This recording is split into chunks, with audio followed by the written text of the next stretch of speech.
106 miles to Chicago. We got a full tank of gas, half a pack of cigarettes. It's dark, and we're wearing sunglasses. Hit it.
Okay, can you hear me now?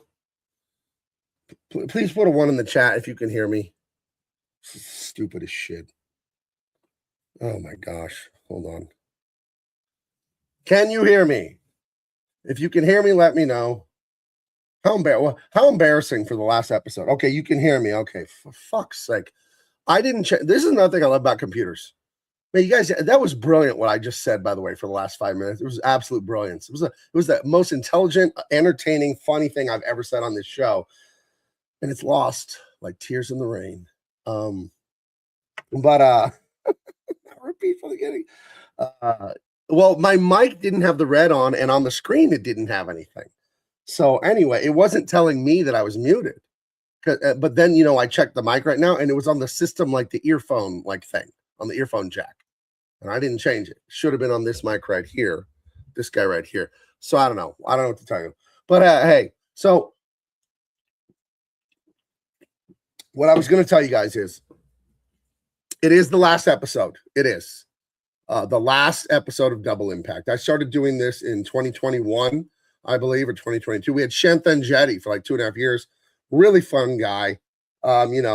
Just things came up and we had to go our separate ways, but Jericho stuck around with me. And I hate ending this live show, because that whole thing about the parasocial relationship, and you get to know the people in the chat, and you hear about their lives and their loved ones and their victories and their losses and their tragedies. We've talked to people about the death of their loved ones, and think about what you think about. That's a guy who's always in the chat. He's had a child, and he's going to have his second one. He got married. I remember Jericho and I counseling him about how to propose marriage and how to be a husband and stuff. And so much time goes by. My son was just in my office a minute ago before the show started. And he told me, I was telling him about Dean Cain, All-American Lawman, Volume 2. I just made the webpage. It's not live yet. But I told him, yeah, I'm launching it June 2nd. This is the first time anyone's heard that, by the way. And he looked at me and said, can you believe how fast the year's going? And I said, no, this is the fastest year ever I've felt of my life. I'm 47.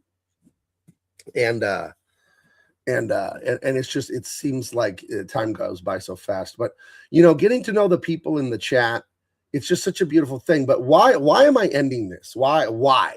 I don't want to. I love doing it. I look forward to it so much. Back in 2010 or 2011, I used to watch or listen to a lot of podcasts while I was working for DC Comics at home, making comic book art. And I loved all the comedy podcasts, and I loved the idea of friends sitting around and laughing and an audience laughing. And I always wanted that, but I was like, how do you do that? You're a comic book artist. And then I met Shanth, and we had a lot of similar interests about horror movies and action movies and all that. And then I met Jericho through another guy, and we hit it off. And I got my own show, my own podcast and all that. But why are we stopping this? I don't want to stop it, but it's YouTube, guys. It's the algorithm. And the way that all works is like, it's money, which I hate. I think they whack my channel, right? So you're just like, you lose. I think in the last year, I've lost like 200 subs or something like that. And there's an attrition. And every time you do a live stream, like when I do the live stream today, by tomorrow, I'll have lost, 3, 4, 5, 6 subs. And I think they do that to you if your live streams aren't bringing in all the cash. Now, I am not saying that as some manipulative, tricky way, like, oh, so give me money so I keep live streaming. No, I'm not saying that. You've watched me for 4 years here. I don't ask for super chats. I don't ask people to become channel members. I appreciate every last penny that anyone has ever sent. But I'm here to just have fun with Jericho. I just love my friend Jericho, and I love you guys in the chat talking to us. That's why I come here. I never remember to ask about money or memberships or anything like that. Like, to me, this is just fun. But to YouTube, it's a business. And if you're spending their money and their electricity and their servers and their engineers and their blah, blah, blah to run a live stream that doesn't make them any money, they punish your channel. And I got to grow Big Man Comics. I got to grow this business. I got to have more fans. I got to have more subscribers. I got to get a bigger mailing list. As an artist, this is the part of it I hate, that it's a business. I think all artists run into this, where it's like, if I just had unlimited money, I wouldn't buy Ferraris and, Gucci belts or anything. I would just be able to draw and write all day. And I wouldn't have to worry about anything else. You know what I mean? So the way you get there is just building your social media. And if you're doing these live streams and it's not bringing in the bucks for YouTube, they're going to punish you. And I hate that. But this is my business. This is how I take care of my wife, kids, grandkids. This is how I pay my mortgage. and I need to build my social media. It's been stuck at like 9,000 subs for like 3 years, and I've always known why. It's because I do these live streams that don't make YouTube any money. I know, but I love doing them. But I talked to Jericho about it. I said, I can't be doing this anymore. I can't, and I hate it. If I could, we'd do 3 of them a week, and we'd review every last damn stupid movie in the universe. Some of the biggest belly laughs I've ever heard, some of the greatest times I've ever had in recent years is with you guys, like crying, laughing, ribs hurting, short of breath, like when me and Jericho just clowning on these dumb-ass movies. To tell you guys the truth, and I think you know this, I don't like reviewing good movies.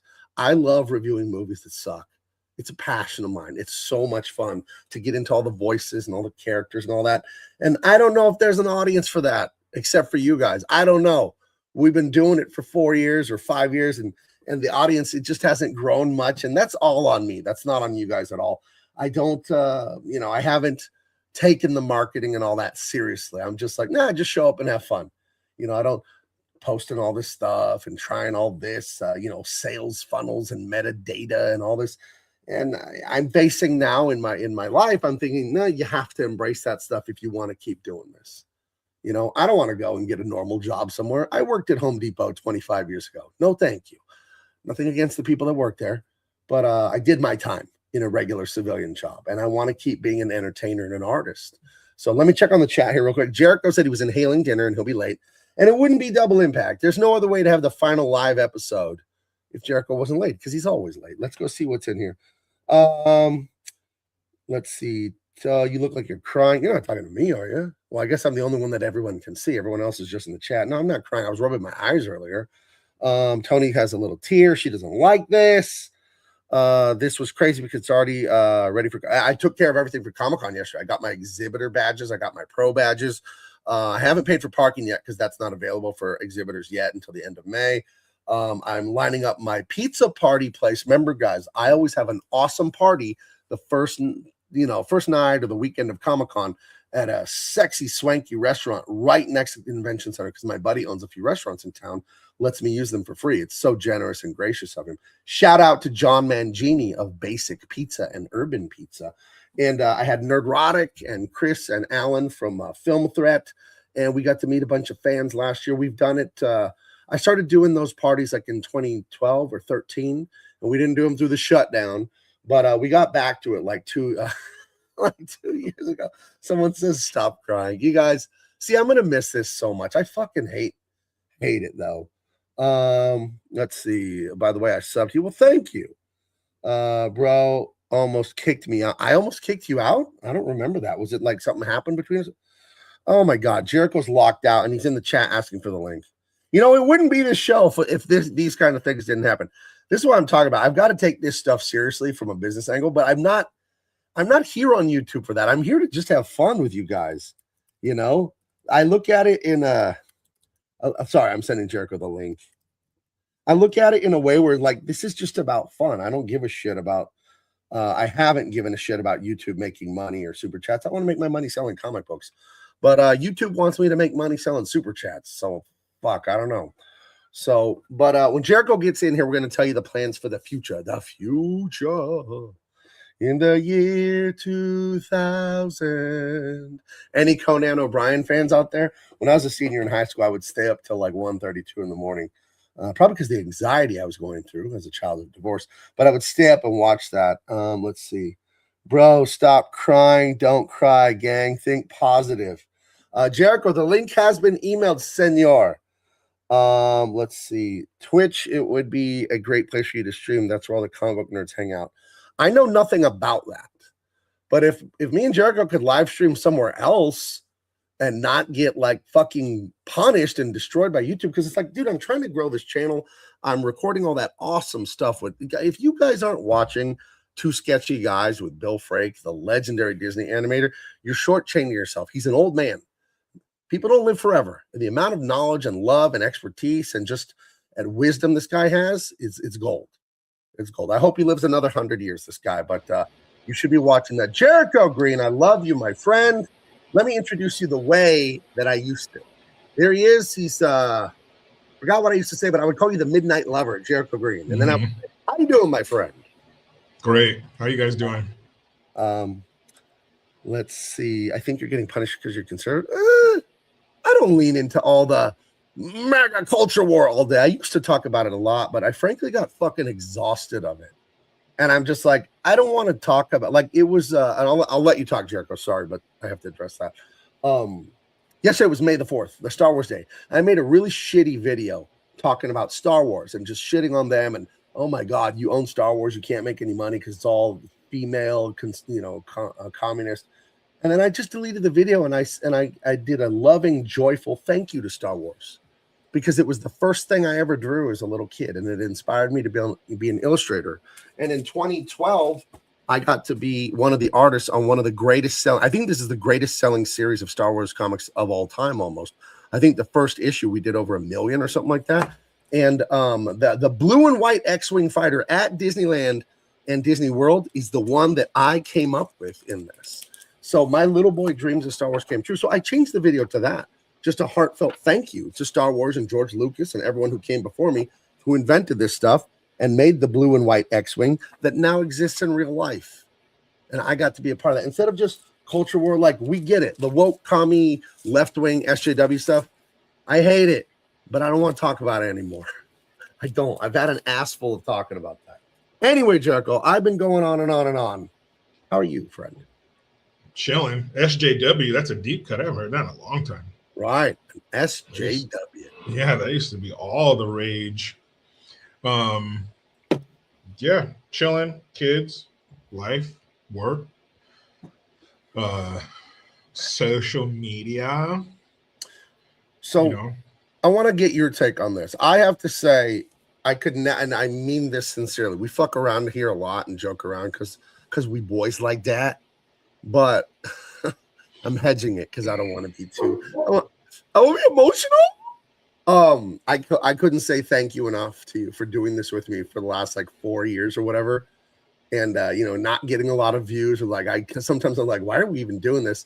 And then we do it, and I think some of the times on here remember Arnold Schwarzenegger's dad gave him the oil for his baby goat and all the things with our attorney. Barney the dinosaur, and then what is our attorney, the dog? What the fuck is his name? Saint Bernard Sanders. Saint Bernard Sanders, and just all like, I think the laughs we've had on here, even going back with Shanth and you, and some of the greatest laughs I've ever had in my life. I'm not even kidding about that. Some of the best times I've had. Forget all my problems and just come on here and goof around so much. And I think maybe that's why YouTube has punished my channel so much, because I never focus on the business part of this. I'm just here to have a good time, man. I'm just here because it's so much fun to mess around. And but I gotta do something, because this is how I sell the books, and I gotta have more fans and more subs, and I gotta earn it.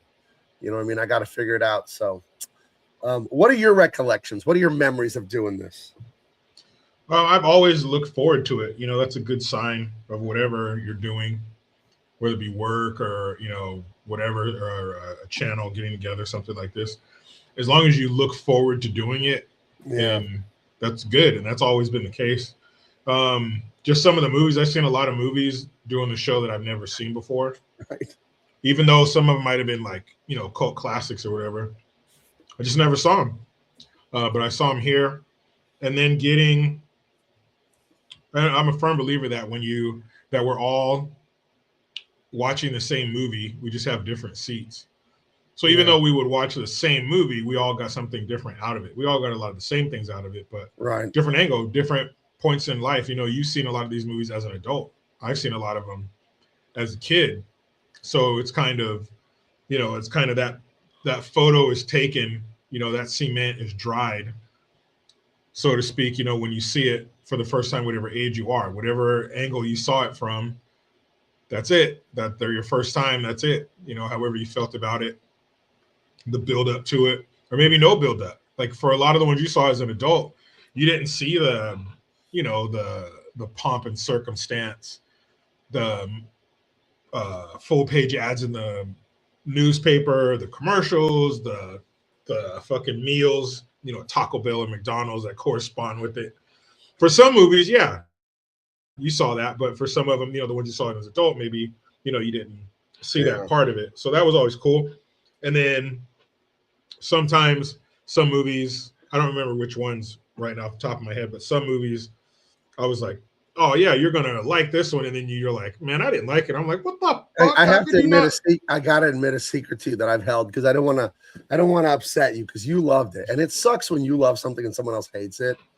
You and Sean loved Major Payne. I fucking hated that movie. That movie's hilarious. Now, if I had seen it when you saw it the first time at 15, 16, whatever, I'd probably like it. I saw it when I was 45. I'm like, turn this shit off. I can't take this. Yeah, you're not gonna all that shit. Yeah, You're not gonna. I get it. I just couldn't stand it. And you guys were just crying and laughing, and I was just trying to play along. Like, oh my god, I hated this movie so much, dude. You're like that movie. It would be like you walking through waist high grass very fast. Like you're just trying to get through it. You're just stomping through. Yeah. You're not seeing all the all the shit we saw from that age when you're 15, 14, 15, 16. Right. You don't know dumb shit is hilarious to you because you're a fucking dumb kid and you're a dumb boy, even more so. Right. So the more sophomoric the comedy, the better. A lot of it as an adult, you're like, what the fuck? That'd be like me bringing you, a tray full of fucking treats that kids eat. Like, I'm not gonna eat this shit. Yeah. It's not for me. But at that age, yeah, give me all those gummies and fucking gummy bears and all that marshmallows and all that crap. Yeah, but you see that as, well, that's not good for me. That's going to make me put on weight. That's going to give me diabetes. But to a kid, it's like, man, this is awesome. And it was. Dude, heaven on earth. The part where he told that little 5-year-old kid that if you bother me again to go to the bathroom, I'm going to break that thing off and kick it around on the ground. And when he said, the boy runs away crying, he says, Charlie doesn't care about your tears when he sticks his bayonet in your little tiny heart. What the fuck? That is a crazy thing to say to a 5-year-old, but yeah, man, that's okay. We'll just have to agree to disagree on that one. Michael Stewart R6B2M for $1. Thank you, friend. And you know what I haven't done in forever is play the dollar video. My daughter made a video to play to thank you for the money. Uh-oh. You throw the dollar on the stage, we shake that ass. Shake, shake, shake. Thank you, friend. We don't, but the video does. We don't. We're both married men. Now, None the Miser is probably, him and Captain Haruno are like two of the greatest commenters that we've ever had in this channel. He's always hitting one from 3. Just, he doesn't say anything. He hangs out, and then bang, he just hits one. The Laser Mission movie review. Guys, if you haven't seen that, go back. It was like 3 years ago. We did all 5 of Brandon Lee, rest in peace, his movies. You got The Crow, you got Something Rage, Legacy of Rage, Laser Mission, Rapid Fire. What's the other Showdown in Little Tokyo? Showdown in Little Tokyo. Anka Tanka Toye. Yeah, right. I still maintain he would have been a gigantic movie star if the guy didn't unfortunately die young. Yeah, he definitely would have taken some. He could fight. He could act. He had it all. He was ready to pop. He definitely would have taken some food off of Keanu Reeves' plate. Yeah. But would have been double cool squared is actually cool cube, but go ahead. Mathematically incorrect. If his father stayed alive too. Like there would have to be some father-son epic shit, because I don't know, but there is no other father-son combo like that who could fight on that level. Right. In movies together or at all. I mean, like 2 action stars, father, son. That's true. I'm sure there's some, but very few. But if he and his father were to have remained alive, wow. Imagine the movies. Yeah, Heather says he was gorgeous. He was a good-looking cat, Yeah. So had it all. Yeah. Had it all. Yeah. If he could sing, fuck, that's unfair. If he could sing too, that's unfair. Nah, forget it. If he could sing and he had dick like down like almost to his kneecap, that's unfair. Because then, I don't know. There's a trifecta. Then we'd all just hate it. If the trifecta, what do you have? What do you call 5 things? I don't even know what the word for that is. It a pentafecta? He'd have it. Whatever the fuck it is, he would have it, because that is unfair to every man on the planet. Well, because in recent months, you know, we moved away from the movie reviews because it was just too much. As my business has grown and gotten busier, and I've been managing more things, writing, drawing, building websites, social media. It's like I don't have time to collect these photos for the movies, because that takes a while. And Yeah. And those have been my favorite moments is the movie reviews. I love the conversation, but the movie reviews, it's unplanned. You find those golden moments, those serendipity, those moments of just pure improvisation, and it's been awesome. But what is your favorite, if you have one or two or three memories, your favorite movie reviews we ever did? I'll go first if you don't know, because I know them off the top of my head, my favorite ones we ever did. Oh, I'll say that probably have to be either Lethal Weapon or Under Siege, because that's two. If that were a teeter totter, they're on opposite ends, but they're both equally Right. great. And I think they both encapsulate the show because we've covered really good action movies. Right. Lethal Weapon, not even Lethal Weapon 1, just Lethal Weapon. And then we've covered, not that Under Siege is a bad movie, but Under Siege is, if it's got a corniness to it. And if Seagal's first 4 movies were a vampire, Under Siege is the sun starting to come over the hillside, because that's when he got into, now I kick ass for the environment. I'm an Indian, and all that kind of crazy shit. And then we collapse into Glimmer Man, and then it's on to the DVD. Glimmer Man, where he's wearing like the silk Chinese collar. Ugh. My favorite reviews we ever did, where I had the most laughs I ever had, is Stone Cold. Fucking unbelievable movie. I tried to hunt that movie down for like 6 months, and I finally just bought 3 DVDs, sent one to Shanthan, sent one to you so we could all fucking watch it, because we couldn't find it on streaming. And we know why. That was worth every penny. That was worth every penny I spent sending you guys those DVDs. But now we know why it doesn't stream. One of the worst, most hilarious movies I've ever seen in my life. That's the classic one-off Hollywood. We got to capitalize on this fame. It doesn't matter how much it costs. Throw, 10, 20 million at it. Whatever happens. Because at the time, the Boz, in his underwear and his lizard, and not in his underwear, but he was wearing Speedos and he had a pet. Like, he had a pet lizard and he was wearing Speedos. Yeah, he had a hog under that bad boy. And then the hair, motorcycle, no helmet, the chick, the courthouse. It was just. And he saves no one. The judge that the bad guys want to kill is killed. The girl is killed. Everyone dies. And then he walks during the credits. And he does it. Badass. And the crowd still cheers. It would be like if the Death Star blew up the rebel base and then Han Solo and Luke are like, you can't keep us down. It's like, and we're just lost. And everybody's still slow clapping at the end like that. Right.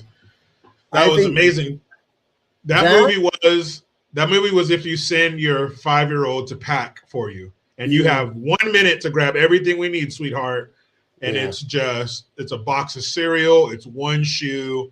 It's a teddy bear. It's a fucking cookie sheet out of the kitchen. It's just this jumble of stuff. And that movie was insane. And somehow it still ended up being awesome. I don't know how, but it did. Yeah, it was something else. But and my other one that I absolutely loved that we did was it was another stupid movie. What was it? I just had it on the tip of my tongue, but then I looked at a list of movies just now. How about No Holds Barred with the late great Hulk Hogan, the only commercial sponsor this show's ever had, with Pastamania in Clearwater, Florida. I love that. Hold on, let me honor this super chat from Cranberry Langers, one of my oldest viewers. He used to watch the show I would do with my daughter, father-daughter dance. You throw the money on the stage, booty starts shaking. Shake, shake, shake. Shake, shake, shake. Shake your booty. Shake your booty. That's such a great edit by my daughter. You're just coming in closer. That has everything. Everything you want and some things you don't. Is there a reason we can't watch the Stone Cold stream anymore? I would honestly pay money for it. But I'm going to look through my catalog here. It should be available. Dude, I it's didn't private it, nuts. I don't think. Remember Bulletproof Monk, the movie that you basically walked out on, Oh, Bulletproof. That courtesy of me. That was amazing.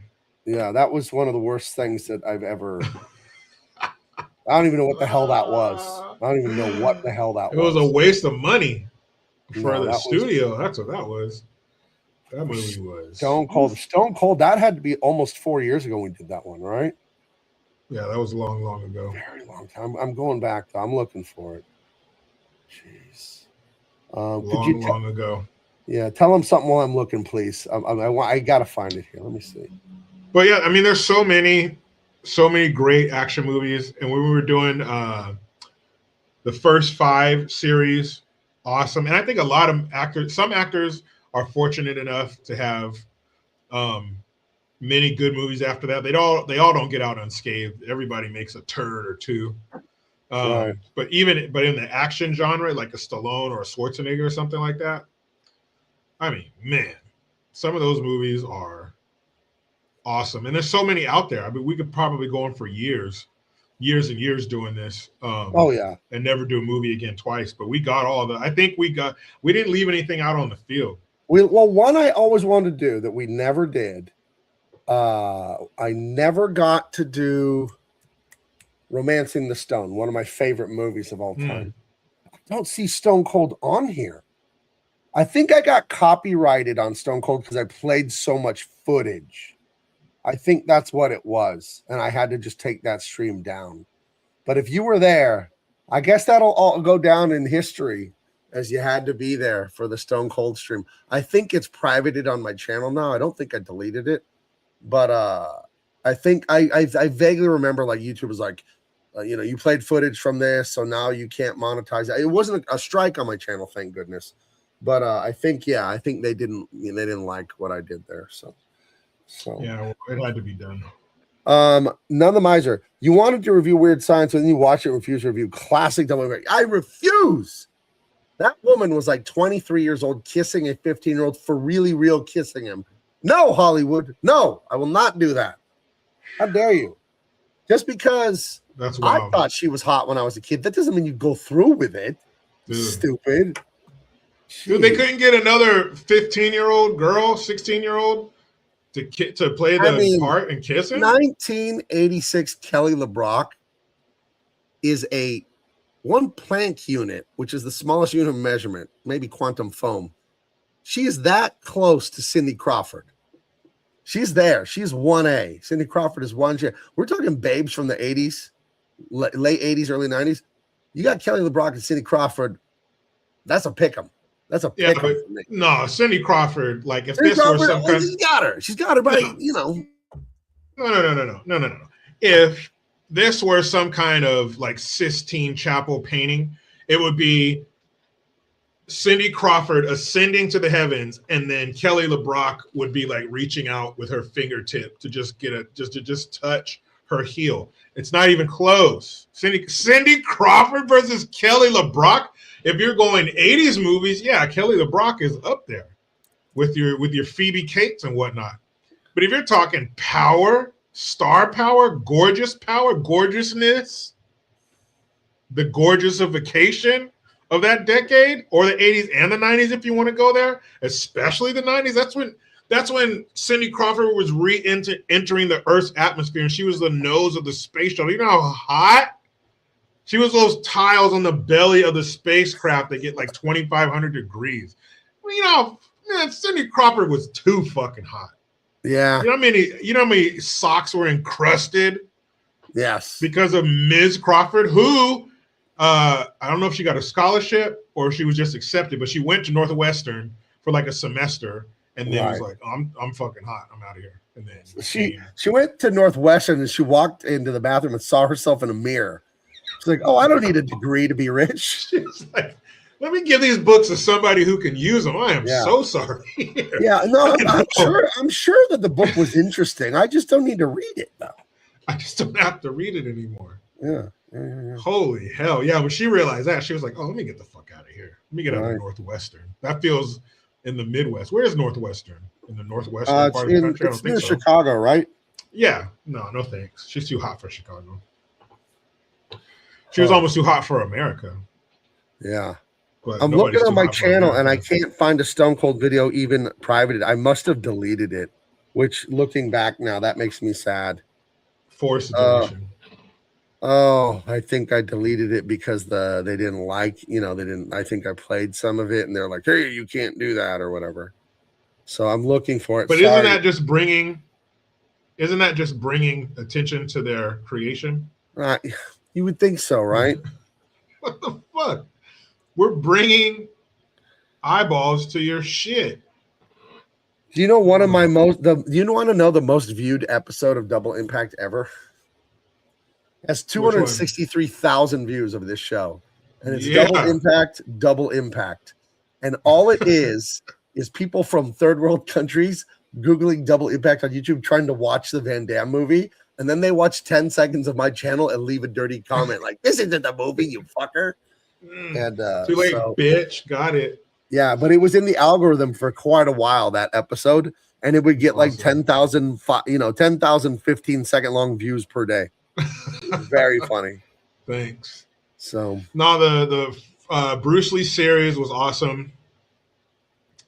Showdown in Little Tokyo, that one was awesome. I really like that one because that has such a soft spot in my heart as a kid. I think I was 10 or 11 when that came out, and that was just there was a decapitation in there, drug use, eating sushi off of naked chicks, martial arts, fucking gunfire in a residential, or not a residential area, but like downtown.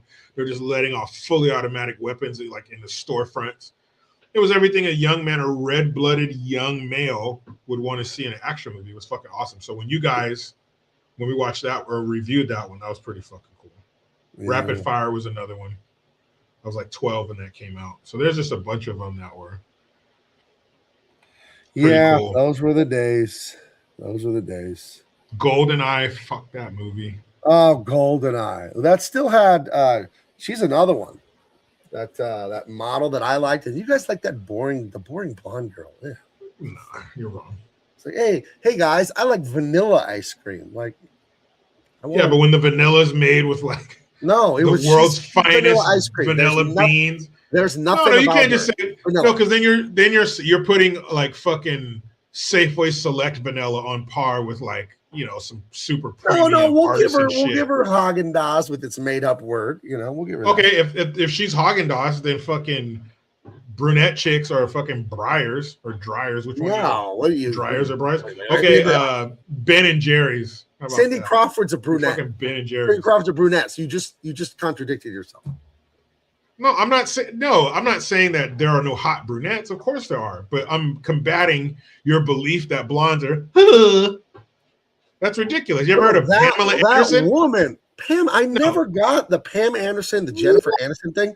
I'm like, what? What am I not seeing that they're all saying? Look, okay, hold on. No. The following comments are from the vantage point, from the experience. Can I live my truth? Can I speak my truth here? I life experience. Want you to speak your truth. This is a safe place. Okay, this is to our wives, who I'm sure are watching, especially yours. She's always monitoring. Yeah, my wife is always there. Soaring she's like Batman. You know, he has like 8 television monitors and he's surveilling everything. And it's all the monitors are they're all close up on your mouth. So she fucking knows exactly what she knows exactly. Yeah, every man has to have that conversation with their wife. It's like, that you are the prettiest woman in the world, but there are other pretty women in the world. They do exist. Yeah, but I've never seen them. Like, what?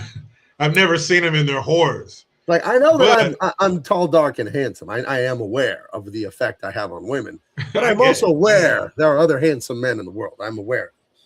And these are also from like when we were young, we're kids. Like I'm talking Cindy Crawford in the 90s. That's where these you're fighting your case. You're the state versus Jericho Green, and Jericho Green is representing blondes right now. Okay. Cindy Crawford in the 90s, she was redonkulous. Yeah. But Pam Anderson, if Cindy Crawford is who you're putting on the witness stand for your team, then I have to put Pamela Anderson on the stand for the defense, because Pam Anderson in I don't know, so many years, but we'll pick 1995. Brother, it isn't close. I know, I'm right. Thank you. Thank you it isn't for close how much conceding better. so early in the trial. Thank you. It isn't close how much better looking Cindy Crawford is. Come on. It isn't. I'm not even really arguing that. I'm arguing your what's the word I'm looking for? Your aloof attitude when it comes to look at that, to toe-haired ladies. I mean, dude, it's not close. It's not close. Dude, I've worshipped at the altar of 90 Cindy Crawford. I'm aware. Remember, I got the poster taken away when I was 12. Jericho, and I got it back when I was look like at that 15. Cindy Crawford there. You would. Can't see it. Oh, you can't see it at all? I can see it with my mind's eye. I can see it with that. It's not sharing it, huh? Is it not sharing it at all? The screen looks like woke people's profile picture in like the summer of 2020. That's what it looks like. Let me open image in new tab. Okay. There we go. Can you see it now? No. What do you see? Nothing. This is ridiculous. I'm sharing the screen. Hold on. I see. There it is. Okay. Yeah, that's like where the Pepsi commercial. That she was at her zenith. Yes, she even has blonde highlights. Come on. It's not close, dude. How, Gabe? It's not close. You're being ridiculous. How can you say that's not close? Pamela Anderson is fine. She's fine. Get the fuck. It's fine. Get the fuck out of town with that. There's no zip there. There's no. Gabe, if there's a town I could throw you out of and tell you, and all the townspeople would go to the edge of town and fucking boo, and throw fucking rotted fruit at you. I don't care. I would kick you out. I don't Are you care. kidding me? I'll be fine to be the one man to stand against everyone. Hey, see ya. I'm sorry. Ramdog. Pete. I'm sorry. Ramdog just slammed the door in your face. Anderson is Canadian, Jericho. Your argument is invalid. And here's another one. She was a Raiders cheerleader. Hey, so we all make another mistakes. strike against her. We all make mistakes. Like my son, when he was smaller, he'd point out people, Dad, he's wearing a Raiders jersey, or Dad, he's wearing a Cowboys jersey. I tell him, son, we all make mistakes. All right. That was in her past. And you're right. I respect that point that Canada, that she's Canadian, because fuck Canada. I get it. But if we're just going off of faces, you can't say that Pam Anderson circa 1995 was, and I quote, fine. That's ridiculous. She's fine. I just said it again. She's fine. That's the problem. Here's the thing with me, and it's a very specific thing. That's fine. That's not even close. No, it isn't, and I'll tell you why. There's one thing that it all hinges on for me: the eyes. The eyes. I don't like beady eyes ever. And Pam Anderson has beady eyes. They're a little beady, not much, but just a touch. But on your beady meter, it's a huge deal for me. Is the eyes? My wife has tremendously big eyes. They're beautiful. Well, we're not comparing. We're not comparing to that. There is no comparison. See that, Gabe? They're just a little beady. And Cindy Crawford has big old eyes and giant eyelashes. Just what I like. That is fucking ridiculous. That's one of the more ridiculous things I've ever heard. I don't know. Well, it's not. I don't either. It's not as ridiculous as saying that you love creamy peanut butter like a second grader. And by the way, that's the poll this week. That is the final poll of the show. I saw that bullshit. I saw that fucking bias. That bias bullshit. Let's go see the poll. Who's winning anyway? Where it says yuck next to creamy peanut butter, and it's still gonna fucking win. Even with your thumb on the scale, it's still gonna fucking win. I'm gonna go into my other YouTube accounts and vote. Of course you will. Like Biden in the middle of the night. Yeah, they're in the ballot. your 2020 tactics. That's right. That's right. That's bullshit. Hey, there was a water main Only break fucking- in Atlanta, Georgia. Hold on. I'm And gonna all the votes that were saved. right. counted. Hold on. I gotta text my family. Hey Yeah, guys, go see, to my that's YouTube cheating. live stream and vote for crunchy peanut butter, please. Oh, my fucking wife cheating. already had it in the chat. That's a ride or die. That's a ride or die. Look at this. I'm gonna screenshot this and show you what my wife. If put she in wants, that. hey, if she wants to hop off of the door in the Titanic and sink down to the cold abyss with you, then Look at this. Look at that's her this. prerogative. You gotta find a woman like this. Good luck. Good luck ever finding a woman like this. Look at. Now the whole screen went black. Well, hold on. Yeah, There it is. Now you're back. Look at that. That's from the. Hold on. There you go. No, you got From it the right there. family from the family group chat. My wife there. popped that in there, and then text my 2 kids. Go vote for your dad's crunchy peanut butter. She already did that like 10 minutes ago. I was about to ask her to do it. See, you see, That's fucking you terrible. see how it is when you got Because cheating, it runs Oh, the through great, your family. It runs the great rampant. Von Coleman. He's a young kid, Jericho, who writes comics and publishes them. Phenomenova. And it up. he's an impressive young man. He's in his 20s and he's getting it done. He doesn't draw them, but he does write them. And I have a few of them. And he gave me a few of them like a year ago. And I checked them out. I was like, oh, wow, these are professional quality books. So good for him. Good for him. Good job. Keep Heather that has shit up. beady, shifty eyes. Well, sorry, Heather. It can never be. Sorry. Adrian It's all says right. she only buys chunky because you like. How dare you? Seriously, if you go into her nightstand right now, she has creamy peanut butter. Is creamy peanut butter hidden in parts of the house that I don't know about? with a spoon in them. You come home, she's like wiping a knife off really quick and throws Hey, something. babe. Hey, babe. Hey, babe. It's got all this You're peanut home butter stuck in early? her teeth. You're Yeah. home early. It's just having some chunky. Yeah, peanut- just having some just- chunky. Just having some chunky peanut butter. Why? Blech. Gross. Uh, Only So, people who don't care about their mouths or what goes in it that's not true. It's the eat best. fucking chunky. You know, peanut I should butter. go get some right now and eat it on the air, just so you Yeah, can watch if you're like some granola headed dirt fucking hippie who's like, yeah, the crunchy, we have to leave chunks in there, man, because the man. texture. It's so good, the texture, and you're actually eating peanuts. Nah. The fun If you of want the nuts is peanuts, that they're Eat crunchy. peanuts. If you want peanuts, eat peanuts. If you want peanut butter, eat fucking peanut butter. Like an No, adult, not that's some for little babies indecisive 15-year-old. With the Yeah, I white want bread and creamy. the Welch's jelly. I want and the- creamy, but I you want cut the crust off too. want I bet chunga. you eat those fucking I Uncrustables. want creamy, but I want chunga.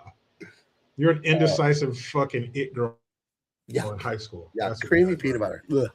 Like I like creamy, but I want crunchy too. Like, can I just have both? You're one of those people. You're one of those fucking Walmart mouth people who No buy way. the peanut butter and No jelly in the same jar. Yeah, Hey, that way, you don't dirty up two knives. We only got one knife. y'all got Oh, I any got more of mine. them I taters got back there? peanut butter. We only got one good knife. I got my peanut butter and the. Hey, it's Really my good turn to one. use the knife tonight.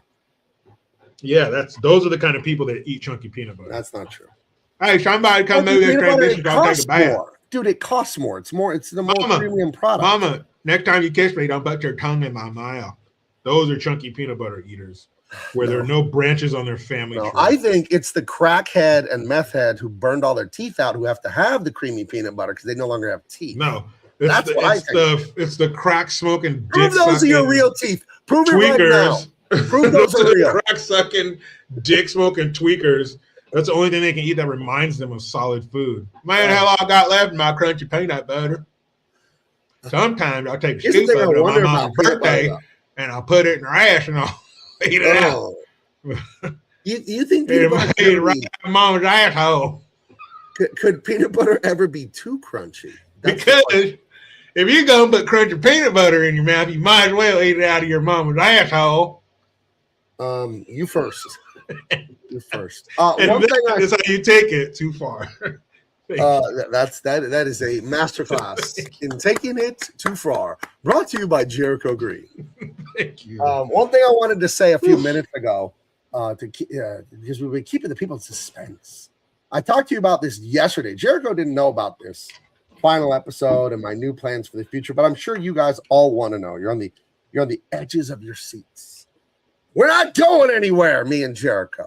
We're not doing these lives. Fuckers. We're not doing the lives for the foreseeable Got you. future until I figure out YouTube better and they quit taking subs away from my channel for streaming live. We're going to just do the show. We're going to record it. I know that sucks. We have a relationship with the audience. I keep looking down the whole show, reading the comments. The comments are amazing. They're hilarious. The personal stories. That is the reason I do the reason I do YouTube is the personal aspect. Me and Jericho, our brotherhood, and then the relationship I have with you guys, as distant as it may be. Believe it or not, it is valuable to me. And I love to see the victories and all the stuff that you guys tell me about, even though I don't know you. I wouldn't know you if I saw you in a crowd. I haven't seen any of your faces, except for that little picture of Heather where she looks like Judith Light from Who's the Boss? Yeah, she's either a teacher at a really nice school or she sells real estate, and that's one of her listings she's sitting in. She drives like a Mercedes G-Wagon and sells overpriced real estate in Scottsdale. That's what I like to imagine. Her head's always like this, holding her phone to her cheek as she goes in the car. Hold on. One sec. Yeah? No. Well, you fucking tell him I need the papers. Okay, yes, what? We close by Friday. We can fuck off. Okay, I need 2 pumps of vanilla, 1 pump cinnamon. Let's go. I come here every morning. Hold on 1 second. Yeah, hello, Habib. Look, babe, you want to get out of that Dubai sand and into some Malibu sand? I need you to close this week, fucker. Later. Boom. She got her go to hell sunglasses on. You know? Fuck yeah. Still trying not to smoke. She's trying not to, but she's on the patch. She's on the patch and the gum. And she smokes. Did I ever tell you that I tried the nicotine pouch? Did I ever tell you about this? I don't smoke. You know, I famously, I don't smoke. I don't do drugs. I don't even drink. But I saw like ball players and there are people with those little pouches of the nicotine salt. I'm like, I'm an adult. I want to know what this is. And it was like a year ago. And I put it in and I felt like I was going down a roller coaster at 70 miles an hour from the adrenaline rush. Mm-hmm. I didn't like it. I spit it out after about 2-3 minutes and I think I got a headache. And I was like, never mind. So I still have it. I still have it here in my office. A packet of, I don't know what it's called. What's the big brand of that shit? It's called Sky or some shit. It's something. I don't know. Something with California, they can't have flavors because then that'll make kids like them. So they're all like nothing flavored. Everyone else because no kids ever smoked until. Yeah, because no kid ever smoked until they added flavors to it. Let me see what it's called. Now, I don't know if I'm allowed to show it on air because it's technically a drug, right? Because it's tobacco. So I'm not going to wave it around. But I do need to know what it's called. What is this thing called? Oh, it's called a Zen. It's called a Zen. Yeah, that's Z. Yeah, that's what it is. Yeah. I see that, those little white pouches. What about a semi-hot wife? What the fuck was that about? That was something Sean said and he got in trouble, didn't he? That's a hell of a hole to dig yourself out of, guys. Don't ever put yourself in that fucking. Ramdog says, do what Razorfist does. He's an acquaintance of mine. I know him sort of. He private the lives that repost the VOD. I don't think, does that work? Because I think if you're doing lives and you're just not making YouTube any money, I don't think they care what if you private it or anything. I think they still will punish you because the reason they're punishing is they're telling you, hey, quit doing lives. If you're not going to make money for us, quit doing them. And that's why they keep taking followers away. You know, so I don't know. Let's see. Yeah, they're dicks. Heather said that's almost my back Starbucks offer. Jeez. She has now changed all of that to me owning my own salon. Oh, that's right. Oh, so you're more fun than that. So she's sitting there gossiping and cutting ladies' hair. That must be. Oh, she has, man. She could destroy like 15 marriages across the city. Right. Women beats one text message. Yeah, if she put a recording device in her salon, she could take down the city.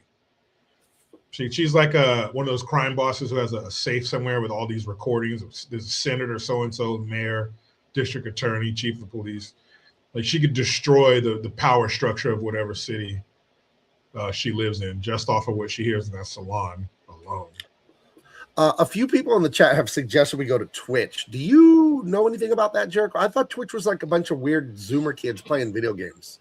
I think that's how it started, but it's grown to more than that now. You know, TwitchCon is here in San Diego every year. It's down at the convention center, the same one we have the Comic-Con at, and I'll hear about it on the news or whatever. Like, oh, TwitchCon is the next 3 days and blah blah blah.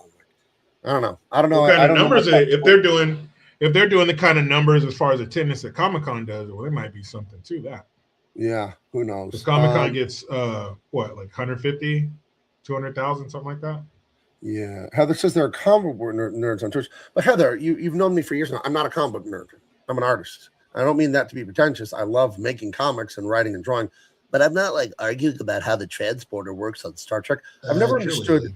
To me, the way nerds treat, and I don't want to be insulting, but like the way the really obsessive nerds, not all nerds, not all fandom people, but there's a certain type of fan. It's a small minority, certain type of fan that takes like, it would be like taking your sandwich at lunch and taking it apart. Take the bread off, take the lettuce off, scrape the mayo off, take the ham out, take the cheese out. You like take your whole sandwich apart and like look at it. And to me, it's like, just eat it. Just eat it. Don't overanalyze the TV show, the movie, the comic book. Just eat it. The only comics or movies or TV or anything I've ever complained about was cultural.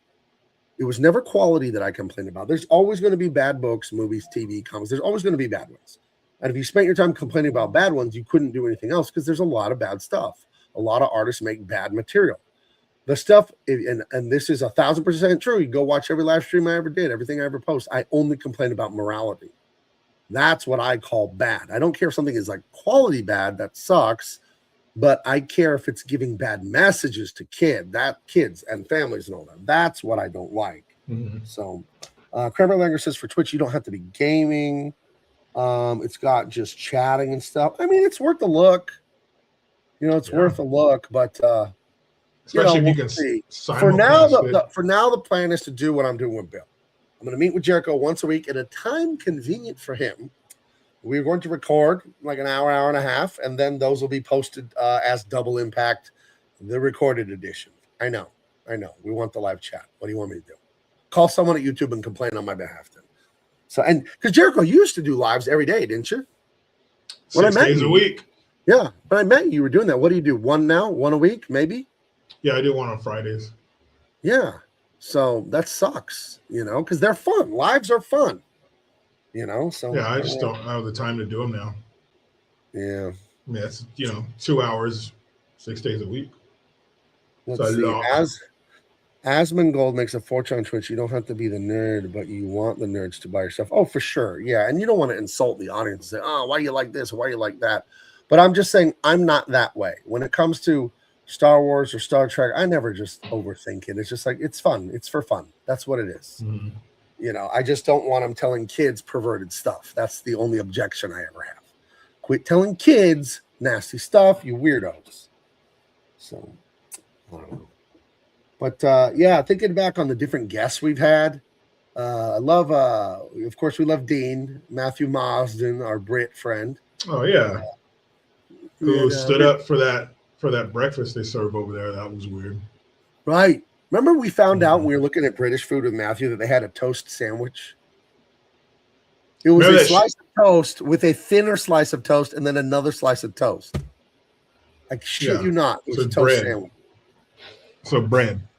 And that stupid shrimp cucumber sandwich. I'm like, what the? Oh, right. Shrimp, like a cooked shrimp and a slice of cucumber on some bread. Yeah. That sounds disgusting. Matthew was never able to defend any of that food to us. No. I mean, he put up a defense. He tried. You want to call it that? But you take one look at the breakfast they serve and you're like, oh, yeah. I can't. Yeah. It was a good time. Todd Senafonte was a great guest. Love him. Yeah, Van Damme's stunt double. Yeah. I remember I asked him how much he looked like him when he was like 25. Oh, yeah. I was like, please tell me you used the fact that you look so much like Van Damme to your advantage. And he was like, oh, yeah. He plays that one a little coy. But as men, you want to see somebody who has those abilities maximize them. Yeah. Right? Oh, yeah. You want to be like, oh, no, man, I would just go home. I'd finish up a set, go home, read my books. Like, you what? You like Van Damme. So, proud of my boy. Hold on. Speaking of Matthew, I'm going to text him. I don't know if he's available or not, but I'll just tell him. I know Dean's traveling. He's in D.C. right now, so he can't do it. Hold on. Hey, Jericho and I are live right now for the last ever live stream of our show. You want me to send you the link? Now, this man does have 9 children, and they all play various sports and dancing and things. So the odds of him being at soccer practice right now are like at 80-1 or 80%. He probably is driving a kid. He's probably driving a kid to something or home from something or at something, waiting for something to end to then drive them home. Yeah. Or sitting in a drive-through to get the kids something Right. So, because it's late getting home. Oh yeah. Been but there. I'll done copy. that. I'll just shoot him the link. We'll see if he's available or not. I should have sent him the link earlier today, but I was busy. I was busy setting stuff up. We got Dean Cain All American Lawman Volume 2 launching Yep. June 2nd. A 60-day pre-order campaign with guaranteed delivery before the end of the year. That's what I'm shooting for. Okay. So it's already almost complete. I was lettering some pages today. I was making the landing page, the website page for it today. And it's going to be a thing of beauty. It's going to be really nice. I really love this story. And I got into writing dialogue again today, and that's a lot of fun. I really like it. Let's see. Heather said, and the videos of you drawing live would be awesome to on Twitch. I'm just saying this because I think you would do really well. Maybe Twitch is the way. Maybe we go twitching. I don't know. Yeah, Find people out. have spoken. Yeah. Sad to hear this is the last episode, though. I know I couldn't always watch, but it was always fun. Well, thank you. You were one of the best ones here. I was in my freezer the other day looking around, and I saw those chocolates that you sent me. I still have one can of them left because I was a formerly fat person, so I don't eat that way all the time, but they were delicious. The milk chocolate with caramel and the little salt crust on them, delish. And I remember Tony from Australia. She sent me that box of snacks, and I found some of it here in the garage. I still had like 5 little bags of potato chips and that jar of Vegemite, which I think you'll hold on to that one for a while, right? I should have eaten it on the air, as to honor her. But I'm not doing it now because it's like she sent me that like a year ago. Does that stuff last? I never planned on eating Vegemite. Oh, I'm sure it's still good, but I'll guarantee you this: if you open it and smell it, you won't be able to tell whether it's good or not because it smells and tastes like shit. Hold on, Matthew just texted me. He said, "What? Why the last one?" I'm trying to do British. I said, "No more lives. Going to record. Want to hop on for a few." He says, "Ah." He says, "Ah, isn't it?" But he's probably at soccer or football or karate. He's at soccer, football, karate practice. They combined it all into one thing for his kids. So he's got a lot of children. Yeah, man, that's a serious little family there. Yeah. No, he says I can't, but I'm putting the kids down to sleep. Oh well, another time. All right. I mean, it's not like we won't ever go live again. I think we could squeeze one in every, No, I'm never doing it again. That was 4 to 6 weeks. Just squeeze one off. Rub one out. You don't want to squeeze one off with me. Yeah, man, let's do it. No eye contact. I think the chips are past due. Just throw away the Vegemite, or you could use it as cement. No, Tony, we ate most of it, and then it was put with other food, and we have so much like food.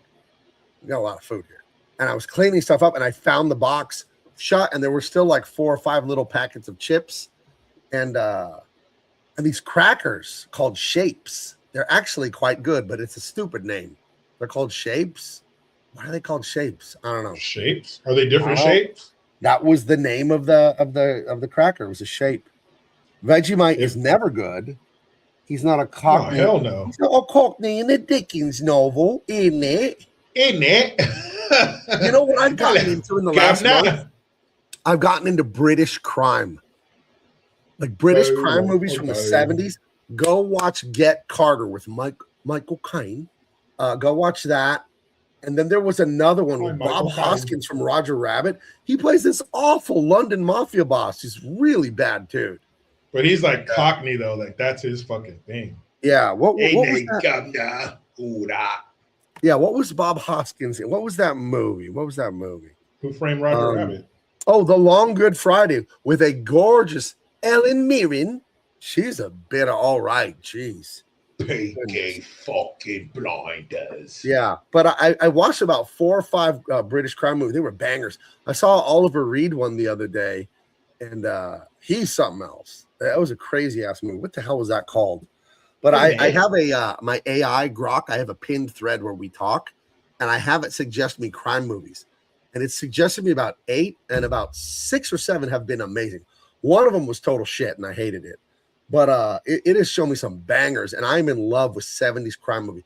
The whole aesthetic, the film grain, the gray skies, the weird little British cars. It was awesome. And Get Carter with Michael Caine is awesome. I won't spoil it for you, but wow, that was a very surprising movie. And he kills the shit out of people in that movie.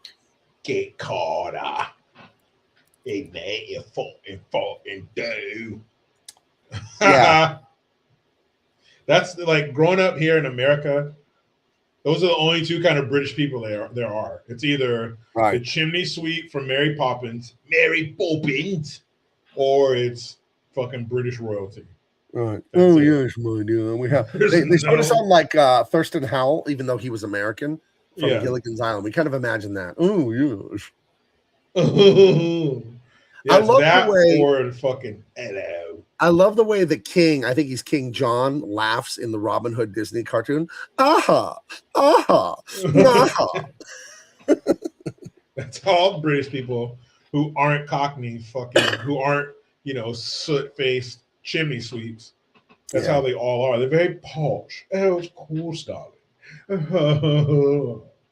Now, Ben Kingsley and Sexy Beast, but is that modern? There's something about the 70s aesthetic that I love. I don't want a modern British movie. Maybe later, but I got to get through these 70s British crime films because they're freaking awesome. And I've seen some great American ones. Dude, The Outfit starring Robert Duvall, Run, Don't Walk. The Outfit is from 1973. Whoa. And then Charlie Varick from like 1978 starring, who's this two grumpy old man? Walter Matthau, who's always funny. He's a criminal in this one, and it's fucking awesome. Charlie Varick, free. I sent you that like a week ago, Jericho, telling you about it. Free on Amazon right now. Charlie Varick, check that one out. Sexy Beast is from 2001. Yeah, we'll get around to that one. Right now, I'm going through a 70s phase, though. So, me and my wife have this thing where I put an awesome crime movie on, and we both lay down each on one of our couches. We have the 2 couches in the L configuration, and then she watches the first minute of a lot of movies. And then I watch the rest of the movie, and then she sleeps. So, is that the typical experience with for guys, Jericho? Is that they, you put a movie on and your wife sees about 3 to 10 minutes of it? I mean, 10 is you're pushing it. Yeah, that's pretty big. Rub my back. That's over. And then you know when they're out. I'll fucking pause the show, see if she says anything. Because she still looks, she'll be like, why'd you pause it? If there's no response, it's over. It's all over. Yeah. And then she'll talk shit to me. Don't fall asleep. You don't fucking fall asleep. Do you fall asleep? Yeah, every once in a while, especially if we're laying in bed. Yeah, I'll probably fall asleep every once in a while, but 8 times out of 10, that's her ass. Yeah. Remdog says The Outfit is like the third Parker remake. I'll tell you, The Outfit with Robert Duvall is the best one. Point Blank with Lee Marvin is okay. Payback with Mel Gibson, not a big fan of it. What? Just listen, Jericho. You have to understand. My favorite books are the Parker novels. They're my favorite books. Maybe Cormac McCarthy's Blood Meridian. I don't know. So the standard I have, if you've never read, I'm assuming, Donald Westlake, Richard Stark's Parker. I don't think you've ever read the books. No. And Mel Gibson's Payback isn't good enough. It's not good enough to be a Parker story because the Parker books they're my favorite. I love them. The book that I'm writing a crime novel right now called Don't Look at Me Like That. It's a Donald Westlake Dortmunder novel. That's basically what it is. It's a crime caper. It's a crime comedy where the things go wrong and the criminals are kind of idiots and stuff like that. And it's an homage to Donald Westlake because I love his work so much. And I've been through every Parker novel except for 2, which I just ordered and will be coming in the mail tomorrow. So Nobody Runs Forever, and I think it's Breakout. Those are the last 2 that I've never read. So there you go. But no, Payback, it's not. Or the one with Mel Gibson, not great. Not great. Well, I mean, if you're talking about a book, no movie can compare to your mind, to your imagination. But having not seen the other, here's the 3, thing. I don't know how it stacks up against those, but to say that Mel Gibson's Payback is meh. Here's the thing. Or the Pam Anderson. Yeah, well, here's why I'm right about this. A big part of Parker is that it takes place in the 60s and maybe the early 70s. And there's just an aesthetic, the vehicles, the guns, the people, the kind of technology they had back then. And to see it kind of that cool late 90s look to it, it's just incongruous. It doesn't work because I'm so familiar with Parker and the world of Parker in the 60s and the late 50s all the way through the early 70s, basically, that when I see it in the 90s, it just doesn't make any sense. So maybe if I never read the books, I'm like, oh, I love that movie. But the fact that I'm like, Parker's not in the 90s. Like, what are you talking about? Like, it's back in the 60s. So, and just those cars, just the way women were, the way everything worked with restaurants and payphones, and you know what I mean? Like, it's just not the same in the 70s. So, I don't know. So, but yeah, the outfit with Duvall is awesome. I loved it. And it had Joe Don Baker, one of the great character actors, If you saw Joe Don Baker, you would know who he was. I'll show you a picture of him. I bet you've seen him in a bunch Man, of movies. there's got to be a website dedicated to guys like that who their face. Right. Oh, you'll know him the 100 second I times. show you. But you don't know. Can you see it? Because this has been acting up tonight when I share the screen. Oh yeah, this dude. Yeah. Joe Don Baker. He plays a great heavy. Yeah. And he was. Oh, see, there's Charlie Varick right there, the second one, and he's a bad guy in that one. And then in the outfit with Robert Duvall, he's Duvall's like buddy who's doing the crimes with him. So okay. Listen, I love you, Rum Dog. I'm not going to get offended that you would ask me a question like that, but give me 2 seconds. You just asked me if I had Darwin Cook's Parker novels. Okay. Who wants to know? These are about 3 feet away from me while I'm drawing. When I tell you I'm the world's biggest fan of Parker, I'm serious. Okay. These are the best. These and Darwin Cook turned these into graphic novels. He took a full 300-page prose book, just written word, Jericho, and turned them into the most gorgeous 1960s style illustrated books with just the monocolor, just blue and black. One of them's orange and black. They're so good. They're so good. And he was there's 28 Parker novels, and I think Darwin Cook was gonna convert all of them into graphic novels. And unfortunately, he died of pancreatic cancer. When he started doing, because he was putting out one of those a year, and they were critically acclaimed, and he was winning awards. This was about 15 years ago. He started doing those, and he's no longer with us, but he was one of the greatest comic book artists of all time. Darwin Cook, one of the greatest modern comic book artists.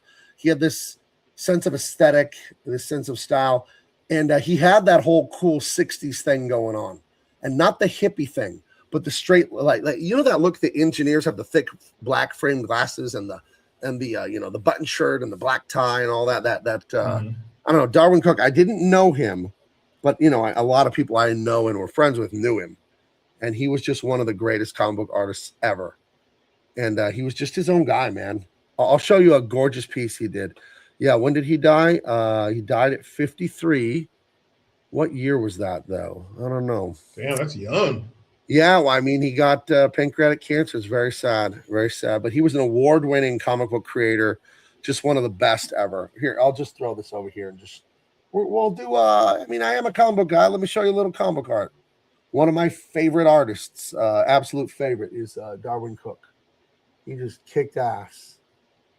Let's see this. He had this charming style that was just so 60s, and this is in the 2000s. He's working this way, and a lot of comic book guys, they're very insecure. They learn to draw when they're teenagers, and they're very, very wrapped up in detail, technical skill, all of the eyelashes and all the little nuts and the bolts and the this and the that, and they're like sort of showing off. Hey, everyone, I can draw with a lot of skill. But Darwin, I think this is so much more skilled than that other stuff, to be able to have this beautiful, carefree cartooning in his work. Just amazing work. Here he is. Yeah. Awesome. Loved his work. Very inspirational stuff to me. I have so much of it. But yeah, he made Parker. I never heard of Parker till the graphic novel came out. And then I got the graphic novel, and then I've devoured every book since, because holy shit, they're good. So, Yeah, 53, man. That's really Yeah. good. That Yeah, sucks. very sad. Them. Yeah. Yes. Yeah. He said, I figured it. Yeah, of course. Of course, I'm a huge fan of those. I mean, the entertainment back then and all facets had to be. I guess it had to be better in a sense. There was definitely more pressure. There were more eyeballs on them. There were less things pulling people's attention away, i.e., streaming and all that other shit we have now. Um, the less or the absence of the technology that people have now. And not to say that people lean on it, but there are tools out there that definitely make it easier. It doesn't may not take away your talent, but things that you can definitely make easier to do this or that, color this or whatever. Or movies or music, it was just there was more pressure on the artist to perform because it was that more of a premium, to be talented and to have people's ear like that, or right. their eyes or whatever, or both. Whereas now, like I said, there are so many other things pulling people's attention in different directions, to where back then it was like, hey, you're one of the few shows in town, let's see it. So these guys really had to, and leaning on their skills more, sharpen their skills more, because they were using them under such high pressure situations. Yeah. If you're sharpening the knife, the more pressure you put on it, the faster it's going to sharpen. So, right. Absolutely. Oh, man. Do you have a favorite author? Are you a big book guy? I've known how to read since I was 3. I'm a voracious reader. I don't think there's barely a moment when I'm not reading. I love to read. And then as an artist, you can't read a book and draw at the same time. So I turned to audiobooks about 10, 15 years ago, or about 10 years ago. I've had an Audible account and I was looking at it, and I have like over 250 books in 10 years. So I'm averaging like 25 books a year. Not bad. Not bad, But I switched to audiobooks, but I ordered 2 paperback that'll be here tomorrow, the last 2 Parker books. So, but are you much of a reader or nah? Nah, not really. Every once in a while, if something grabs my attention that I'm excited about, I will, but not the steady appetite. Okay. Well, I'll tell you. You get into these Parker books, you'll see what I'm talking about. They're so good. Imagine the way you feel when you watch Lethal Weapon or any of these awesome adventure movies. But you know how different a book is, man. You go into a book, you're there. You are engrossed in a book in a way that nothing else does it, So I couldn't recommend it more. But, I love reading. Reading is fundamental. I can go anywhere. Take a look. Oh, yeah. In a book. Reading Rainbow. LeVar Burton. That's right. Yep. He was Kunta Kinte in Roots. I never saw Roots. I never saw it. I don't know. Turns out Alex Haley, the guy who wrote the book and shit, he was full of shit. So he was lying? Yeah. Imagine that. About his ancestry and whatnot. Treasure Island, she made it into the final show. Yeah, I was hoping to see Diesel. It's one of the regulars. I was hoping to see Secretary, not sure. I haven't seen Hunch the Dirty Roofer in like a year. I remember there was one lady like Tammy and another one, Aruma Faye or something like that, and they were always here. And it is like a sad, like transient thing, this streaming stuff, where you'll see people in the chat and you'll see their name, you learn all this stuff about them, and you'll see them for a year or 2, and then their life changes. Mark's music obsession, he was always here, always first, always commenting. He was a member of this channel, and then I don't know where they go. I don't know. It's sad. It's a weird, sad thing, this stuff. Because it's too easy. It's too easy to talk to each other and know each other, and then it's too easy to leave,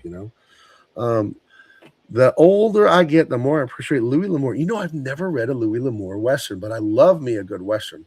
One of my good friends, Peter Brandvold, is one of the most prolific Western authors in the world right now. He's been writing Westerns for like 30-something years. This dude puts out like 4 or 5 books a year.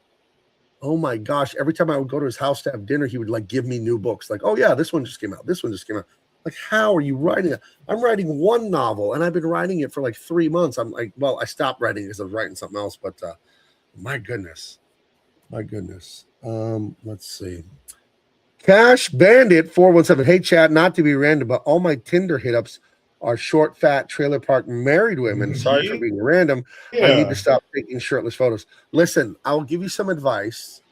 Don't touch married women. It's a very bad idea. God doesn't want you to do it, and the husband may have something to say about it. Don't do that. This is very bad. And those whores need to stay in the yard, huh? How about that? Yeah. That's the real fucking criminal there, is that whore. Yeah. Maybe it was a time change with the show starting early. Yeah, that could be it, Heather. Why some people fall off and go like they got their lives, man. This show obviously is not shouldn't be the most important thing in their life, you know. No, it And should be. we moved the show from Wednesday to. I always preferred Wednesday.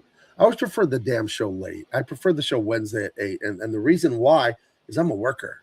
I love to draw and color and write and do all my stuff, and I don't want to stop to do the show early. But I realize most of the audience is, east of the Mississippi, I think, right? So by the time I come on here at 8, it's like 10, 11 over there. And but that's what worked for me schedule-wise. Because you got to think, if I did the show when it was convenient for New Yorkers, I'd be doing it at 4. I barely get back from my lunch at 1 or 2. I can't just work 2 hours, work from 2 to 4, and then go on the air, and then that's the end of my day. Like, no, I got to get stuff done. Your day's done at 8 p.m. Yeah. You're fucking finished. No, I'm in my office from like 9 a.m. till 8 or 9 p.m. But I take time out in the day. I'll go out and play with Big Baby in the yard. I'll go to lunch with my wife. My lunch is like 2 hours. I'll take a walk at noon, then I'll go somewhere to eat, or we'll make something at home. So lunch is usually like noon to 1:30, and then I lift weights. So by the time I'm done, it's noon to 2 o'clock. With lunch, walking, and lifting weights. We gotta be big. We gotta be big around here. That's what we call big man comics. So. Yeah, you don't want to lie to the people if it's on the fucking billboard, Yeah, you don't want to go like this, Jericho, and then it goes ooh, and it makes that like you. Change your fucking name. I finally finished my Tuesday commitment, so I'm able to be here weekly. And you're leaving me, dang. We don't want to. We're going to record and we're going to post. And I know that's not what you want to hear, and that's not what I want to do. But YouTube doesn't let us. Jericho quit all his live streams almost too. Because they just, better than me because you got way more followers. They just fuck with you when you do the live streams. They just do. Yeah, they suppress it. They don't tell your subs they don't tell the subscribers that it's out there, so they don't even know to tune in. Like some of you that are watching, you got a notification, like, oh, Gabe went live. I think they don't send it to most people that thing. So whatever. So yeah, and I don't understand that. Why don't you just leave it be, and whoever likes it, and they'll find it and share it and all that stuff instead of suppressing it. Just leave it alone. There's so many more people on YouTube for them to worry about. You got to do what's best for you. I'm giving you a hard time. Oh, well, a lot of people in the chat have been saying do something on Twitch. I'm going to look into it. What I believe about ideas and doing things. My wife and I and my daughter, I taught all my family, this is like, just throw the dumb version out there. And I made that up. I heard the Sklar brothers, the twin brother comedians, say that when they're writing a joke, they're like, just say the dumb version because it's the bones, it's the structure of the joke. And then we make it funny. So whenever I have an idea or I want to do something, I tell my wife, say everything.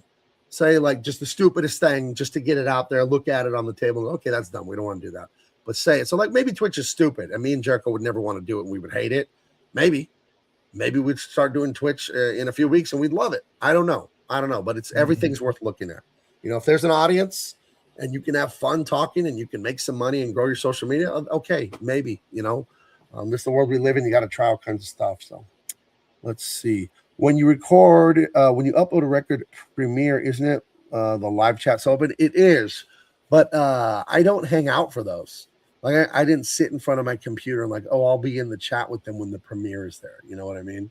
So, because the whole point of uploading it is like, maybe I'm away from the house or whatever. Oh, let's see. Secretary, not sure. I'd watch you guys stream for anywhere. Man, why you gotta say stuff like that? That's emotional, man. And you're a fellow San Diegan. Respect to you, buddy.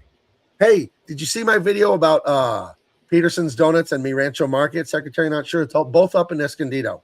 Go check out both. I think Mi Rancho Market is the best street tacos in town. I think they are. If you're not going to Tijuana, I think Mi Rancho Market is they're the king. I think they're the king. Yeah, you go to Escondido, which means like the little hidden. So, Escondido, Matito. Let's see. I'm just talking about Twitch for your art stuff. No, if I do live streaming, I'm just doing this. I'm just hanging out with my buddy Jericho and talking and maybe reviewing movies. That's it. I don't want to be drawing on here. It's weird and it's not fun for me. It's weird. And I think to do a good job, I need to be having fun. That always makes me How are you dizzy. doing how are your shorts doing? They've been growing in views. When I first started doing them, like 10 views, 20 views. Now they're getting hundreds of views. That's good. And a funny thing that I didn't even mean to do, I just recorded it because it was like funny to me, is I found out when I do food reviews, like a minute long or 2 minutes long, those can get hundreds or thousands of views. And I'm just like, well, that isn't hard. I'm just saying that I like this hamburger, and that's true. It was pretty good. And I went to Wiener Schnitzel, Jericho, for the first time in my life. Have you ever had the pleasure of eating at a Wiener Schnitzel? A long time ago. I did a food review on Wiener Schnitzel. It got like 4,000 views. It's like, okay, people want to see me eat a hot dog, I guess. I'll put Wiener Schnitzel this way. It's a little bit better than a gas station hot dog. Oh, If that's you're an improvement. like, say it's payday, right? You want to flex a little bit, I could go to 7-Eleven, get 2 hot dogs for $3.50, or I could put on my Sunday best and go to the Wiener Schnitzel and get myself a nice little $4 hot dog. Put on some lederhosen. Go down to Zavina. Oh, that's sweet of you. I'd watch them stream anywhere too. I know some people are trying out Kick for streaming. All I see on Kick is a bunch of young people being bad boys. Just being a bad boy. Just going on Kick, and they're doing males, as we say in Spanish. Just doing diabluras, just doing bad things. Like it's fascinating to me that people will sit there and watch that. I don't know. People watch anything. Yeah, I will try it. I bring my old cars up to the car show up there. Oh, you do Cruise and Grand on Grand Avenue every Friday, and they have Cruise and Grand. Okay, sure. My brother-in-law and his wife, my sister-in-law, they go to that. All day rollers. Eesh. I like them corn dogs. Who doesn't love a good corn dog? Wait, aren't you a bad boy, Gabe? You're so bad. There's a side of me you guys don't know about. We do a little stuff. Get a little bit of stuff. I've been known to stay up till 10 o'clock nowadays. Fuck. Don't say that on YouTube. You really get kicked off. Sneak out of the house and give myself some McDonald's late at night when I was supposed to be eating right that day. So eat in the car. I don't do stuff like that. Damn, we didn't know you were that bad. You were that. Jericho looks like he's in a food coma. What did you have for dinner? What are you talking about, Heather? I did have a good dinner, though. What'd you have for dinner? I had a New York State. This is one of my favorite meals. This is one of the meals that I would think about. I would consider if I were about to be executed. It was a New York steak, mashed taters, and some roasted carrots. I cooked the New York in a pan, and then I added a little chicken broth. Deglazed the pan, as they say. Added a little cornstarch slurry. Pour that over the meat. So fucking good. Damn. So good. It was delicious. One of my favorite meals of all time. That sounds ridiculously delicious. Yeah. It was. And threw a little, what do you call it? Garlic granules, some garlic powder, and the mashed taters. It's fucking beautiful. I know someone who plays on Kick. As far as I know, they don't have super chat things.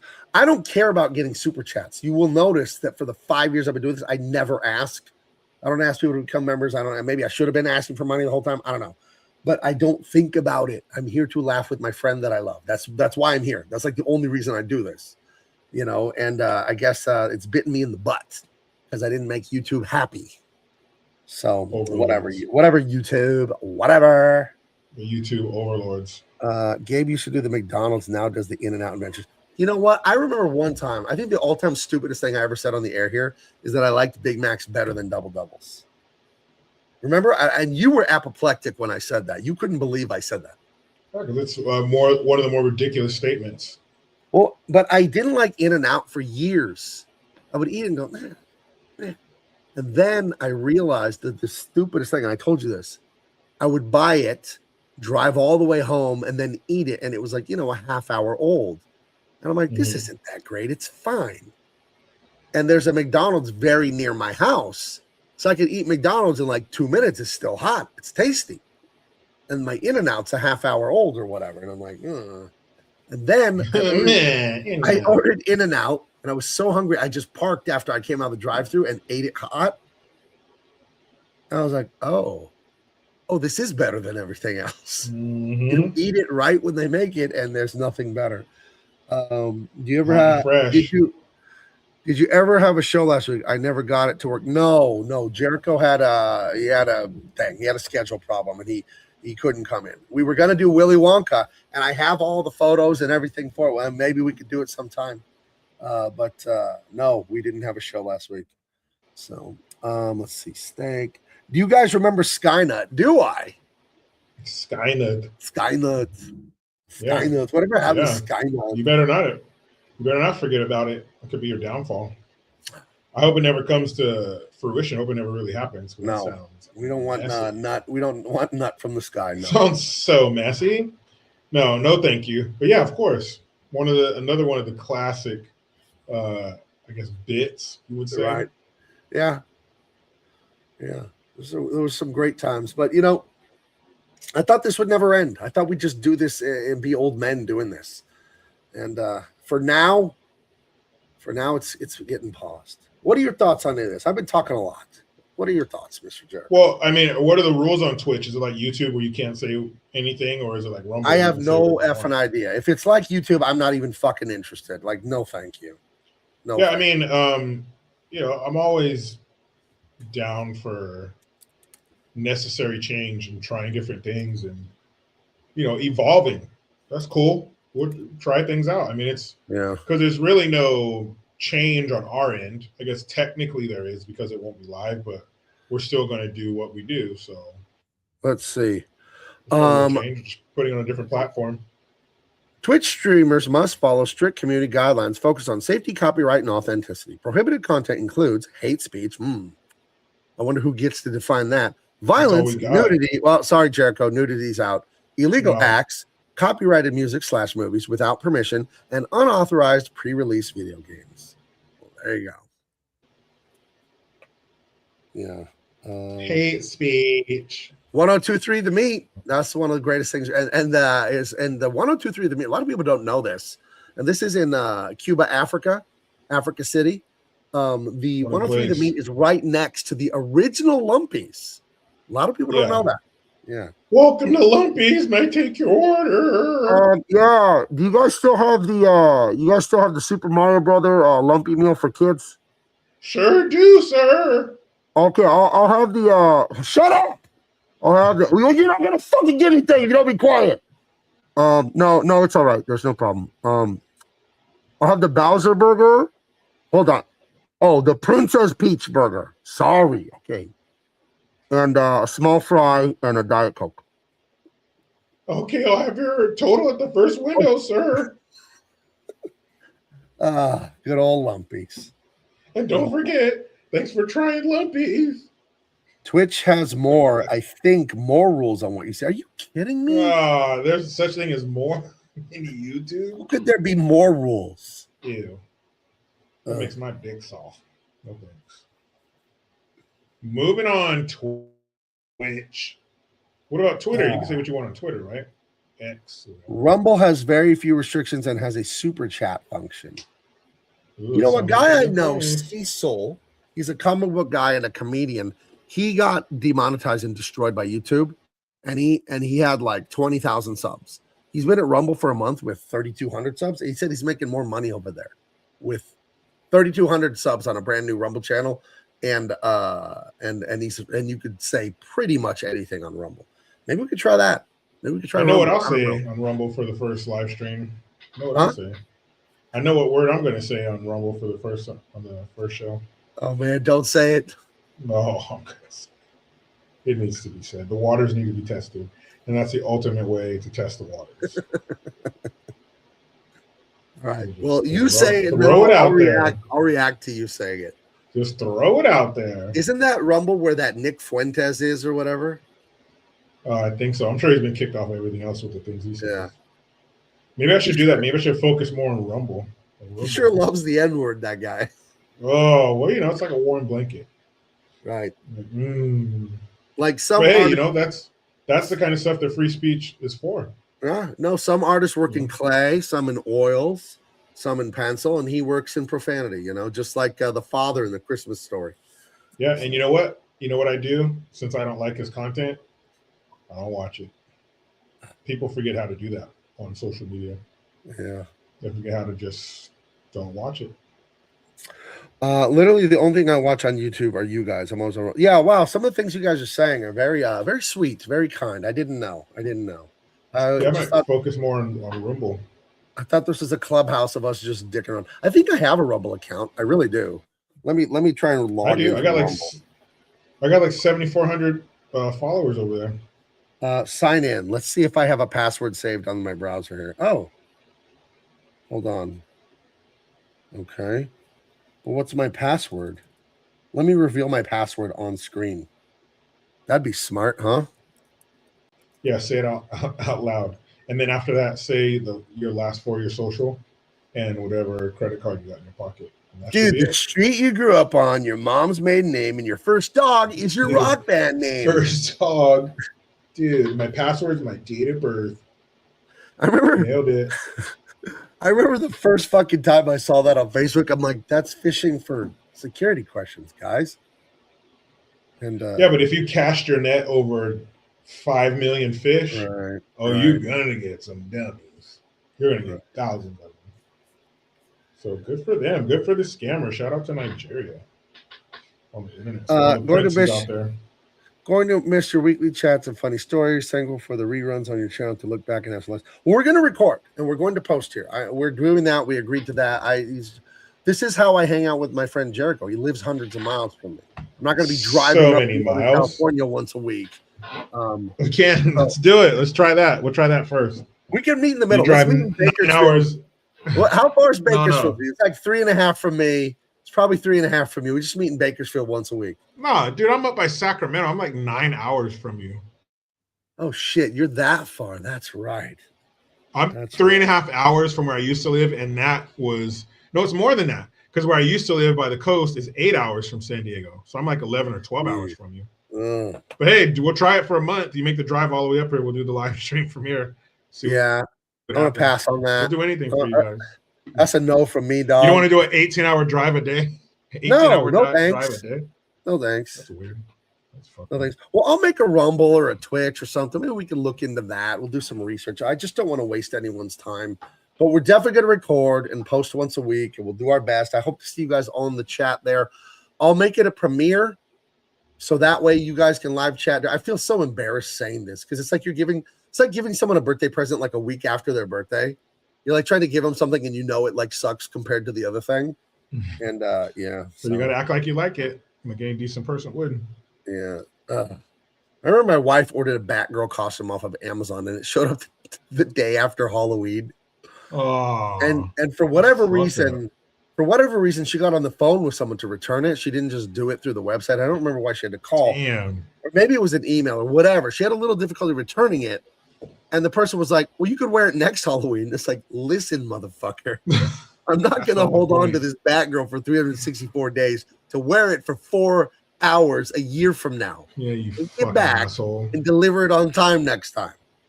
You ass. So, all right. Well, we're closing in on closing down the final episode. It was very sad. Very sad. I think I'm gonna go eat after this. That's how I got fat, was like eating when I didn't feel good. I felt stressed or angry or disappointed. That's how I got fat when we used to be fat guys. How much weight are you down, by the way? 75. 75. Wow. Mm-hmm. Okay. Quite a bit. Yeah. Still not where I want to be, but getting there for sure. I'm down. I'm down a good. Just call it 60. 60 from my fatness of 2.5 years ago. So. Yeah, it's a trip. Yeah. Trips. I look at those old pictures. You're like, damn. But just for like the last 5-10 minutes here, let's just go back in the past. I know we talked about it a little bit, but what has this show been to you? What is this show been? Why did you do this with me? You didn't even fucking know me. I just called you one day because someone gave me your number. And my brother had told me about you like a year before. So you got this guy, Jericho Green, dude. He's just like you. He's so funny. He says all the shit that you say. And I'm like, what are you talking about? And then that guy, David Williams, the artist, he knew you somehow or got your number or something and gave it to me. I think he got your number or your email or something. And then we called and we had a phone chat and we just hit it off there. But why did you do this? Sometimes I would do the show with you. I was wondering why you would do this with me. It was fun. You know, it was a good hang. Every dude's down for a good hang. Yeah. You know what I'm saying? And talk about shit that I'm passionate about. I love watching movies as a kid, watching with my dad. Yeah. Growing up in the greatest decade ever, the 80s, the greatest action movies ever. So to run into two people who felt the same, fuck yeah, sign me up. I'll never forget the first time you came on to review a movie with me and Sean. You had notes, and me and Sean were so impressed. Like, this motherfucker's serious. Like, yeah, I mean, I'm gonna get on somebody else's shit half stepping. No way. Very serious. Yeah, yeah, and that's why the movie review stopped, because I didn't want to be half-assing it. You know, it's like, no, that if I'm gonna do that, I have to do it right, or I just don't want to do it. You know, I don't want to come up here and put shit on there that's not funny or not good. Secretary, not sure, fellow San Diegan. Whatever it was awesome. You guys are the homies from the neighborhood that we all had. Well, thank you so much. Think about what you think about it. Says Gabe, this show has been so much to me in the time the show's been on. I graduated from college, got married, and now have 2 kids. Thanks for all the advice of yours. I was telling people that before you showed up, that I was sad that you weren't here because you're one of the super regulars. I said, yeah, there was this kid in there who me and Jericho were telling him, yeah, get married, and this is what you got to do. Do you remember that night, Jericho? We were giving him marriage advice, and then he announced, months later, like, oh my God, she's gonna have a baby. We're like so happy, like, dude, it's gonna change your life. It's gonna show you like what really matters. And that's real shit, man. I guess I can look back on what we did here and like, wow, this was just like a goof off to me, but it actually wasn't. It was important. I gained a great friend that I'll have the rest of my life. And for strangers who I don't know and will probably never meet, most of you, I made a little bit of a difference for some of you and made a lot of you laugh. So I guess that's worth something. I think as an artist, as an entertainer, that's all you want to do is like find out people liked what you did, and not for ego, but like, oh, that's good. I was trying to make you laugh or trying to make you think. So we're starting to get reviews on the Unstoppable Tyrus. People are getting those in the mail, and they love them, and I'm so thrilled about that. I really am. So let's see. I have 2 jobs, so I haven't been around much. Oh, okay. Well, hey, work your ass off while you're young, dude, so you don't have to do it when you're old. Yep. No, that's good. We understand that. That's life, man. That's a wife and 2 kids. It's all good. You'll find room for us somewhere. Yeah. I feel conflicted about this comment. Heather says, you made me feel like I should give my cheating husband a second chance. What? Well, if you guys are happy, then God bless if you're happy and you're getting along. And hopefully he'll behave. Come on, man. Whatever your name is, come on, man. Come on. I don't know if oof, that's a tough one. Maybe it's different for women. Because when it comes to I think it's sex, they definitely view it differently. But to me, to know that someone else's hands all over, just imagine them giggling and laughing. Imagine her, your wife, saying the other guy's name, like moaning it. Imagine. There's no, because there's a movie that encapsulates this perfectly. It's called Indecent Proposal. It's called the Texas Chainsaw Massacre. It's called CCTV footage of the last bitch.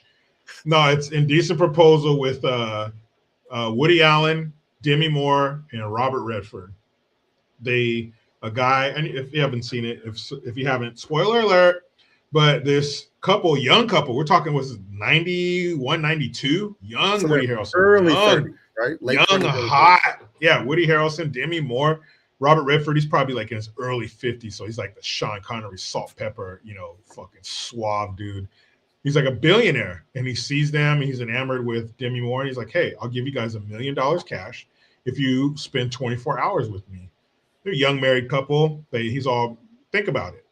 And so they think about it, talk about all the things they can do with $1 million. We're talking like 92, 93, so this is like $5 million now. Like, you can do some shit. Here's how you do Change it. your life.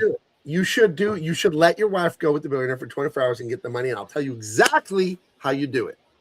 Here's what you do. You say, okay, you take her for 24 hours, Robert Redford, but guess what?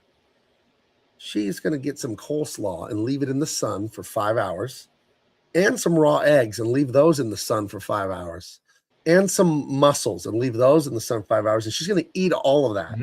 And then she's going to go with you for 24 hours with diarrhea and vomiting. Enjoy. He's like, ooh, you walk in, there's already tarps everywhere. He's like, perfect, girl. Oh, Damn. no. We met the freakiest dude alive. No. Damn, this dude's fucked up. He's like, this is what I wanted, girl. Look what I got in the fridge. It's like in mussels, fucking coleslaw. Set this shit out for 3 days. Fuck, girl, you're ahead of the game. But when they do that and they come back and they have the money, awesome. We have the money. We got $1 million. Now we can do whatever we want. We go here, we go there, we can buy this. And all he can think about is that dude banging her moaning. He asks her questions. Did you orgasm? All this shit. She's like, why are you tripping? We got the money. It's no big deal. Why? Dude, he cannot shake it. And that $1 million becomes fucking poison. There's no, I don't know. I wouldn't say to take him back because there's levels to this shit. Yeah. I mean, I don't know. No, there isn't. There are no levels. Fuck that. Yeah. Because if the shoe were on the other foot, there's no fucking way that I could ever wipe that from my memory or think about anything else than that. So no, don't take him back. No, you couldn't. No, especially after you put in years. Later, is she comparing you to him? Man, hell no. And then you start putting the timeline together like, man, yeah, she was walking funny for like 3 days. Fuck. So this dude got a baby arm he's putting up in there. And here you come with your fucking average shit. And you're like, honey, what happened? Did you fucking ride a bike with no seat? No, what do you mean? Comes up kissing you all in your mouth. You're like, no, honey, did you eat something? That tasted weird. Yeah. Get out of here. Fuck no. I couldn't think of nothing else. Fuck no. Get out of here. Don't take him back. Especially if you got years in this marriage. You guys got kids and shit. Man, you son of a bitch. Hell no. Nope. I got years. I got a 30-year anniversary. I got a big thing this year. My wife will be 50 in July, and our wedding anniversary of 30 is in November. So she'll be 21. I've got 2 major things to plan this year. So I'm already working on both, by the way. I'm not going to fuck this up. You're not new to this. No, you don't get them back. You don't get the landmark dates back. I can't stand people that don't understand the significance of how soon we're all going to die, even if we live to be 110. How quick I told the audience at the beginning of the show. I don't think you're here yet, Jerko. My son had I told them I got the badges for Comic-Con, and I can still get you one all the way up to the Saturday of the show. I just can't get it mailed to my house, Jericho. I'll have to pick it up at the convention center, which is no problem. So you let me know when you're ready to decide if you're coming. I want you to come. But I was talking to my son about getting the badges and getting things set up. Right, I bought the electricity. You have to buy electricity for your booths. You can plug it. And my son's like, can you believe how fast the year is going? And I told him this is the fastest year ever I've experienced. And it just gets faster the older you get. It's insane. I feel like it's always the weekend. I'm like, oh, I'm at church again. I'm at church again. I'm at church again. I'm at church. And it's like it's always Sunday. I don't know. It's just every day feels like it's night. I'm in bed. Do you know what I'm saying? Like I don't know. That it's getting faster and faster and faster. And then you're old. And then that was it. And what did you do? So. Yeah, it really hits me with my son because he's 10, and I noticed it a few weeks ago. We were somewhere from my daughter's volleyball tournament, and it was in like this fucking ghetto ass city called Rancho Cordova, and there's nothing to do there. So we found a Walmart to go fuck around. That's not true. If you like drugs. Oh yeah, but I'm saying if you don't smoke meth. Okay. Or fentanyl. You got to clarify that, dude. There's not. My bad. I should have started with that. Yeah. If you're not on meth or fentanyl, there's not a lot to do. So we go to this Walmart to like walk around and fuck around, and there's like some homeless people outside, and it was just fucking ghetto. And so my son grabs my hand, and like holds my hand. I was like, "What are you doing? You never hold my hand anymore." He used to do it all the time, and that really made me think. Wow, pretty soon, when I hug him, he's not going to be way down here. Going to be like eye level, and he's probably going to be taller. I hope he's taller than me. So yeah, there's moments that really are fucking just the calendar just flying by. My daughter's going to be a freshman in high school next school year. It's crazy. It's fucking crazy. It's fucking nuts, man. It really is. I wanted to show the audience something. I don't think I showed them. I'm taking an animation class. Remember I told you guys I was going back to school like Rodney Dangerfield. I'm in college, and learning to animate. My teacher's Don Bluth. He's 88 years old. He worked on Sleeping Beauty in the 50s. Okay, that's who my teacher is. And he had his own company, An American Tale, The Land Before Time, All Dogs Go to Heaven. That was his own studio. Space Ace and Dungeon, what's it called? Dragon Slayer or whatever, Dungeon Slayer. It's those arcade video games that looked like cartoons. What the hell's that one called? Is it Dragon Slayer? I don't know. Dungeons and Dragons? No, I think it was called Dragon Slayer, and you were Dirk something or other. I Oh, don't that remember. night? Yeah. Let's see. I'm Mhm. trying to find these. Okay, but I'm learning to animate, and here are 2 animations that I have done. Watch this video file. This is the same concept to animate the birds in Sleeping Beauty that he did all the way back in the 50s. He taught us this. Watch this. I animated that by hand.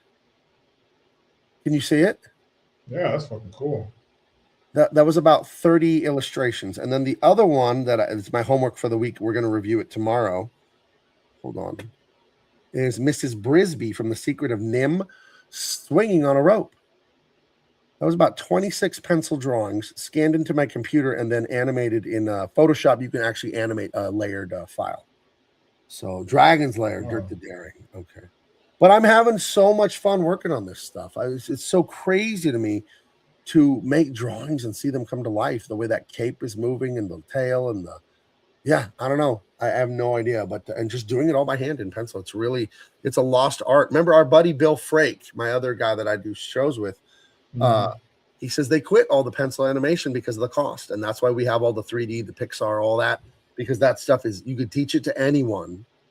Because pencil animation is you got to be a real artist. You got to be a really good artist, and there are artists that do the 3D animation that are amazing, really good artists. But you can kind of teach it to anyone fast and cheap. And the guys that would animate by hand pencil, you can write your own ticket how much they're going to pay you. They got paid so much because you got to find someone else to do it. Yeah. I'm sitting there doing it, and that was a 2-second loop of her going. It took me like 7 hours. Damn.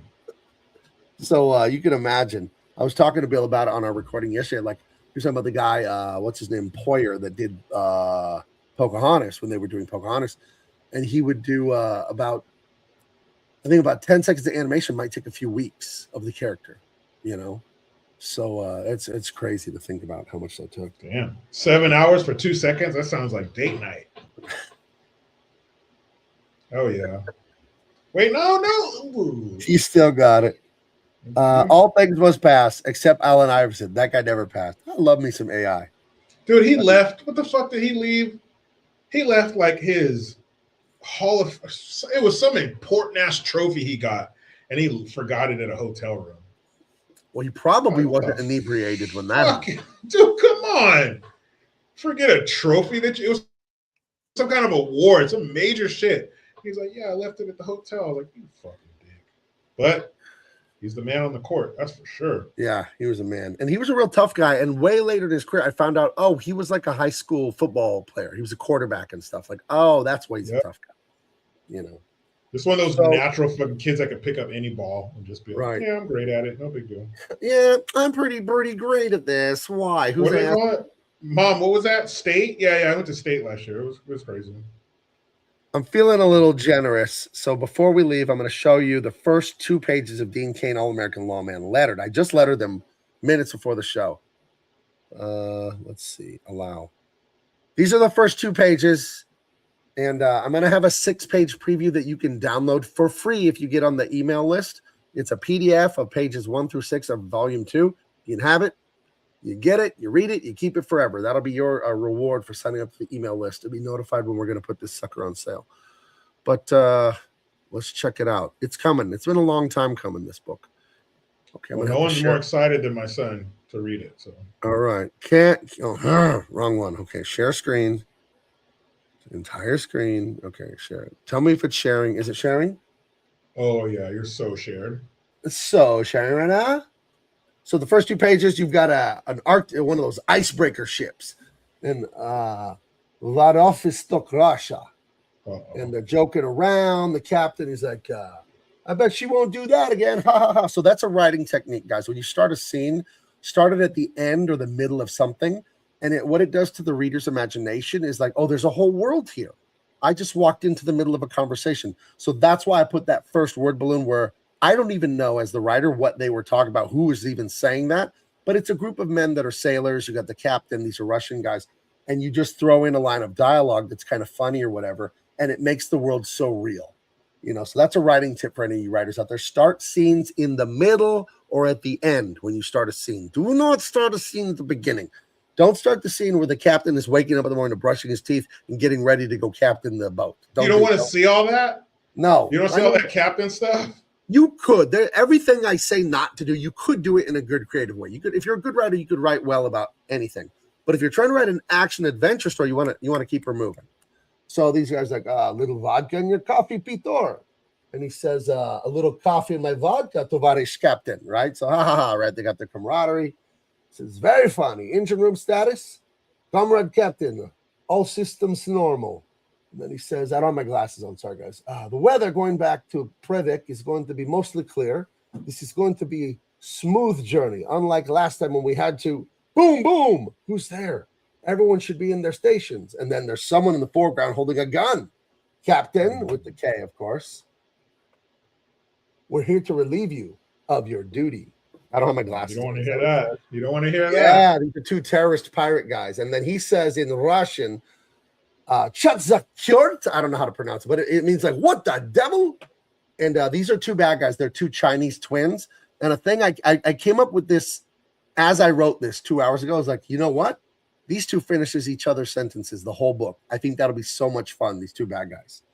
So it's like, we're here to relieve you of your duty. So those are the first 2 pages. So right away, a Russian icebreak freighter ship is stolen by some terrorists. What happens next? You got to buy the book to find out, guys. This is really fun.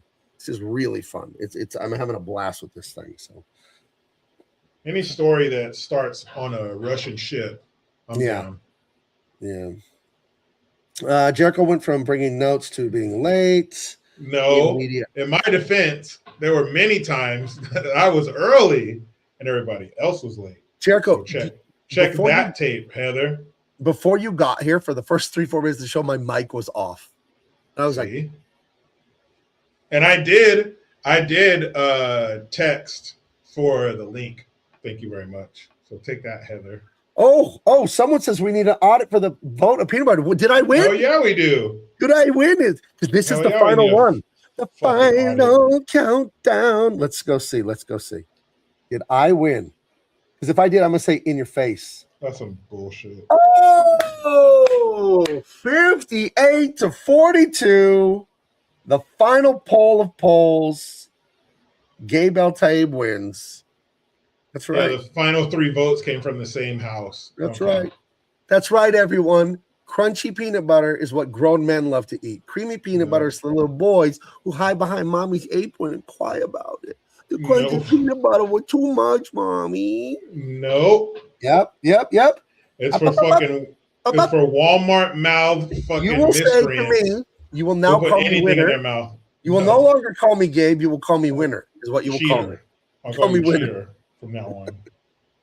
Fucking communist cheater. That's all I'll call you. Heck yeah, let's go Padres. Love my Padres. Fuck, I know the truth. I can fix that poll in a GIF. Yep. GIF is smooth peanut butter. You see that? I ended the poll. I ended it with my win. So any votes now don't matter. I ended it on a win. It's very dictatorial of you. Okay, well, I'm going to end this stream, and that's sad because that's the last one for the foreseeable future. Anyone out there, I love you guys. This was so much fun. It was great years of my life. I hope we can get back to live streaming someday. I'll check out Twitch. I'll check out Rumble. Me and Jericho, see if that works for us. If it's because I don't want to do it if it's not going to be fun and it's not going to be good. I don't want some dumb place that has worse rules than YouTube. No thanks. It's enough stupid fucking rules here. Rumble, I heard you can kind of say whatever you want. That's good, I guess. But I've heard the algorithm is not great, so people don't even know you're there. You're kind of screaming into the void. I don't know. But I'll always post here on YouTube, recorded videos. I'll post the social media, the posts, like the community posts. So you guys always know what I'm doing. You can always talk to me. You can always ask me questions. But before we go, anyone in the audience have a question for me or Jericho? Anything you ever want to ask us? Anything you ever want to know? Just open it up to you guys. It's your show. So is there anything? Let's see. We got to wait a second, right? Thanks for the lifts. Thank you, Tony from Down Under. Down Under. Wait, can we get a look at the size of that pecker for old time's sake? Look at the size of that bigger. Let's see. Okay, here's a question. We got a question. It might be for you. What moral qualities do you both like about each other? Favorite jobs? I'll go first. What I like about Jericho is what I like about any man that I choose to be friends with is his integrity. Jericho is not a bitch ass, lying, quizzling piece of shit. And I have met and unfortunately gotten into relationships and business with people like that. And he is not that. He's an honest man, imperfect as we all are, but he wants to do the right thing and makes a fucking effort to do the right thing. And I can totally trust the guy. That's why I like about him. He's my kind of guy. Favorite jobs? I have it. Making comics. What about you, Mr. Jericho? I would say it's your religious conviction, how it bleeds into all facets of your life, how you're proud of it, how it guides your life, your relationships, your business, and all that stuff. I respect that and admire that. And I have to say, my favorite job, same, doing YouTube and all that kind of shit. This is the stuff that I used to get in trouble for. I used to get notes sent home and detentions and in-house suspensions and ass whoopings. And now I do it for a living and nobody can touch me. So there. Right. Okay, guys. Well, with that, I will say a hearty thank you to Jericho, my partner of years here, and we will continue. We'll do recorded shows. And thank you to everyone in the audience. I'd name you all if I could. Cranberry Langers and Tony and Heather and Haruno and Nanda Miser and who else is here? Let me see if I can find all these names. Secretary Not Sure, Rem Dog, of course. I'm scrolling. If I leave you out, I apologize. I'm scrolling. Joe Mello. I don't know if he's here or not. Joe Mello was always around. All kinds of great people. Cranberry Langers. Did I say that name? I think I said that name. Dirty Painter. Yeah. Just all the great guys. Mike had bad knees. He was always here. Yep. Yeah. So it's really awesome. Really an awesome time. And please, guys, like, share, subscribe, and watch our recorded show. It'll be the same quality. I'll post those as a premiere so you guys can hang out and talk and keep the community going. I know some of you have made friends and get along with each other. And I'll let you know what we're doing about live or Twitch or anything like that. All right, guys. Thank you. Bye-bye.